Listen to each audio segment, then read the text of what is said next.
Have you ever stopped to really wonder who truly decides what news finds its way to you online? Mm. Like what stories get amplified, rising to the top of your feed, and what just quietly vanishes into the digital ether? It's a huge question these days. It really is. And Hmm. today we're taking a deep dive into exactly that profound, often invisible shift in how media coverage is shaped. Yeah. Our mission for this deep dive is to unpack one core question. Yeah.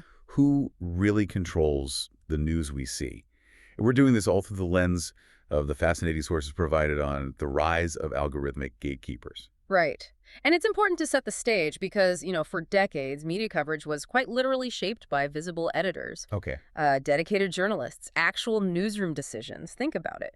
Specific people, specific roles, clear editorial boards. You could point to someone, basically. Exactly. But as the research clearly highlights, that balance of power has shifted dramatically, almost imperceptibly for most of us, really. Okay, so this dramatic shift you mentioned where does it get really interesting? Is this where these invisible editors you mentioned come into play? That's precisely where we start. You see, when you open your social media feed or search for news, Yeah. you're no longer just seeing what a reporter wrote, necessarily. You're seeing what algorithms designed by, well, massive tech companies have essentially decided to show you. Huh. They've taken on this really powerful role of filtering, ranking, and recommending information. And that contrast is fascinating, isn't it? It really is. In traditional newsrooms, you had editorial boards, Yeah. editors-in-chief people whose decisions, okay, maybe not always popular, but were at least visible Right, and accountable. and accountable, crucially. But now, these algorithms, they work entirely behind closed doors, influencing what gets amplified and what quietly fades away Mm-hmm. across platforms like Google, Facebook, TikTok.x. All the big ones. And it's not just what they show you, but how they decide. Okay, how do they decide that? Well, the research emphasizes that these algorithms are relentlessly optimized for specific metrics. Like clicks. Not just clicks, though that's part of it. Mm. It's also about how long you dwell on a post, whether you share it or even if you comment on it. Engagement. Engagement is the key word. Think of it like a highly sophisticated digital tutor constantly learning your engagement triggers Mhm. and feeding you more of what it thinks will keep your attention, regardless of, say, its factual basis or societal value. Wow. That's a Yeah. huge departure from traditional journalistic merit, isn't it? Absolutely, which historically prioritized things like accuracy, depth, relevance to the public good, you know? So if engagement is the main goal, Hmm.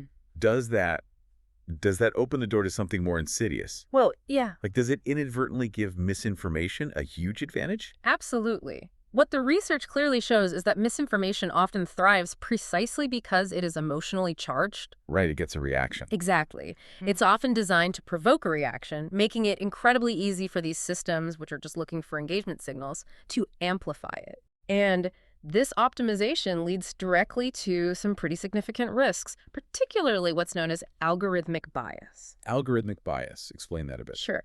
So this is where the algorithm, often unintentionally, learns and then amplifies existing human or societal prejudices that are present in the data it's trained on. So it picks up our biases. Essentially, yes. And that leads to skewed or unfair outcomes in what information you end up being presented with. So that outrage bait we often see online, Mm-hmm. it's not just random. Our sources suggest these algorithms have become incredibly good at tapping into our innate human biases. That's right. Things like our negativity bias, our confirmation bias, to serve up content that provokes an immediate, often emotional reaction, because that equals engagement. Precisely. And that's where the critical, often complex journalism, the kind that truly informs citizens on issues like, say, climate policy, Yeah, the important stuff. or the intricacies of healthcare inequities, or even local governance decisions, that kind of stuff gets systematically sidelined. Yeah. It just can't compete, often. Not with the instant emotional hit these algorithms are trained to seek out and promote. So what's the consequence then? Where does that lead to? Well, potentially a distorted picture of reality for many people. People genuinely believe the news they're seeing reflects the truth or reflects importance. Right. But really, it's often just what an algorithm predicts will keep them glued to their screens longer. It almost makes you wonder what rabbit holes I've been led down without even realizing it, just this week. We all probably have, and this creates a whole new struggle for visibility. How so? Well, think about a local journalist, maybe. Or an NGO trying to raise awareness about a critical but maybe nuanced issue like community housing. Okay. Or a complex piece of climate legislation. Hmm. In the past, they'd pitch it to an editor. Right, who'd weigh its public value. Exactly.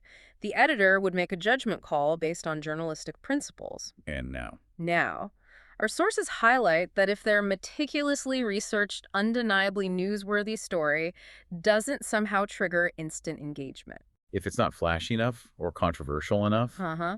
If it doesn't fit what the algorithm favors, it risks complete invisibility. Just poof, gone. Wow. That's a profound shift. It really is. Creating a new frontline challenge for basically anyone trying to communicate important information in this algorithmic age. Yeah, PR professionals, activists, even just everyday citizens trying to share something important. Given all this, it really demands a crucial conversation about accountability and transparency, doesn't it? It absolutely does. The sources we explored raised some really prided questions. For Right. instance, should these algorithms be open sourced Hmm. so the public can truly understand how their news is being filtered? Cool. How feasible is that, though, practically speaking? Well, that's a complex one, and the research does delve into the significant technical hurdles and also the proprietary challenges, trade secrets and all that. Sure, sure. But it leads to related questions.